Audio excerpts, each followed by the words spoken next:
ছেড়ে এই সবুজ শ্যামল বাংলাদেশে এসে বসবাস শুরু করছি। আহ কি শান্তি।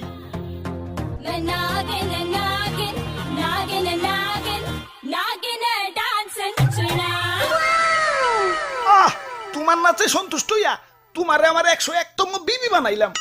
যাও বাসর ঘরে অপেক্ষা করো, দুমাইয়া বংশ বিস্তার হবে। হুজুর, বাংলাদেশে আইসা তো সেলিব্রিটি হয়ে গেলাম। আমগো কাছে তো কাঁচা বাদাম হিরো আলম ফেল। নেটে ঢুকলেই খালি আমগো ছবি। কও কি? তাইলে তো আমার একটা ইউটিউব চ্যানেল খোলা দরকার। কিরে রাত সবাই তো ফাঁকা ফাঁকা লাগতেছে কে? সেনাপতি কো? ও R15 কিনতে গেছে, লগে একটা গোপ্রো ক্যামেরাও। ও ব্লগিং শুরু করবো। আর মন্ত্রী কো? মন্ত্রী তো বিয়া করতে গেছে, কাপল ব্লগ শুরু করবো।